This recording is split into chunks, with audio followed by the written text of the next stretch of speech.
Good morning. This is Grateful Ed. Hope you're having a fantastic day. I want to continue on and make a short video, talk about gang stalking and how important it is that these things be recognized, and also to know that you have to fight back with the tools that you have at your disposal. And part of that is reaching into yourself, tapping into your higher power, and whatever kind of resources you have to stand up and fight against it. Okay, it is it's pretty evident to me that it doesn't matter where you come from, what your status is.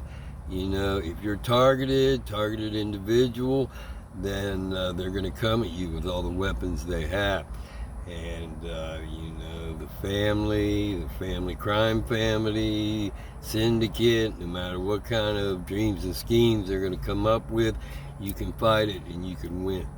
Okay, that morphs into local government agencies, businesses, the whole thing. So I did not realize these things. I knew there was a fight at hand, and I'm doing my best in order to fight with the tools that I have, and that's our voices.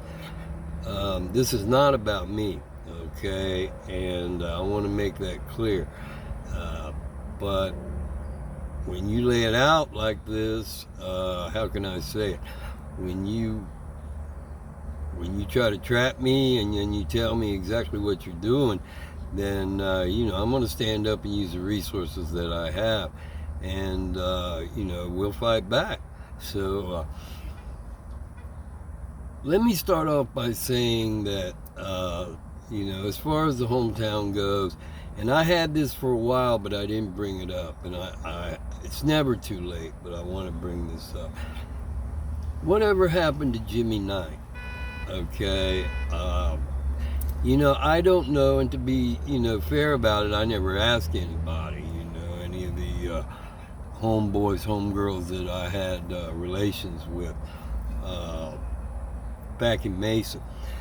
But how can I say this? There was a time there after the park opened up when things were happening. We were all growing, we were all learning, and there was a lot of good times, and then there was a lot of mistakes that were made too, okay, to be fair. But something happened. I don't know where I was, if I was there or if I was gone somewhere else, but you never hear about these folks no more. And it's quite plausible that they moved on, and lived their lives. Or it's quite possible they got caught up in some things, and bad things could have happened to them too. I don't know. I'm just putting that out there. Something drives me to ask that question today. Okay, so I'm just going to lay that out there.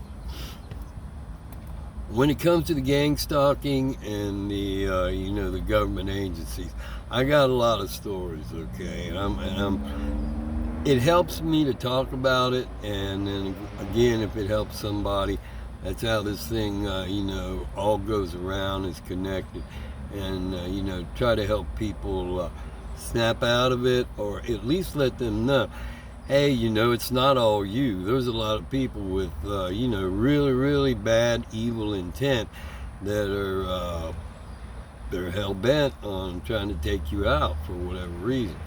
So I believe in God.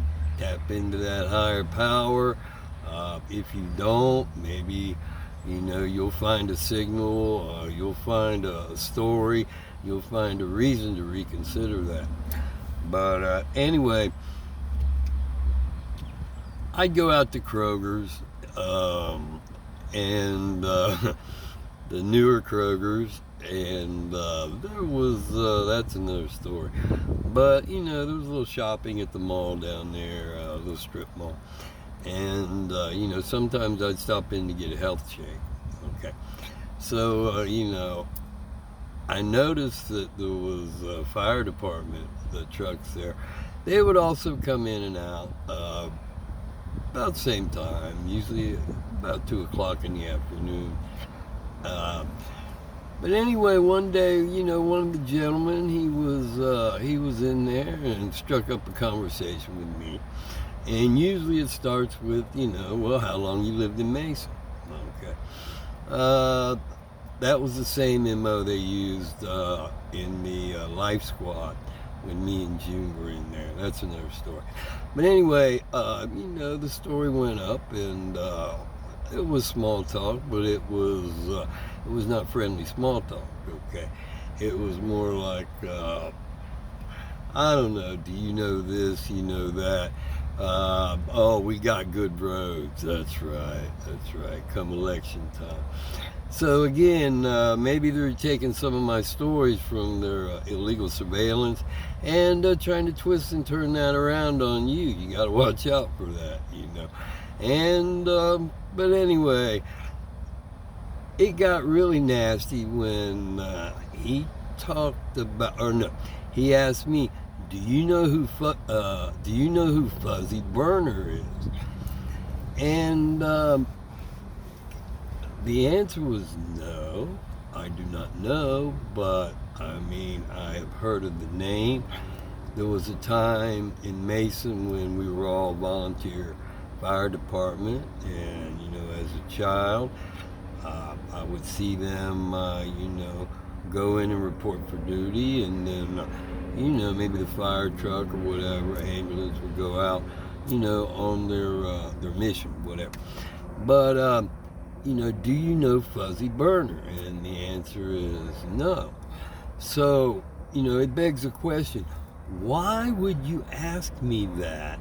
And this is 50 years, I don't know, 40, 50, hell, 60 years later, what's the relevance in asking that question? I don't know Fuzzy Burner, but I learned about the Belmont Stakes. And if that's what this is about, as far as trying to drive fear and intimidation into the citizens, that are you're there to protect and to help,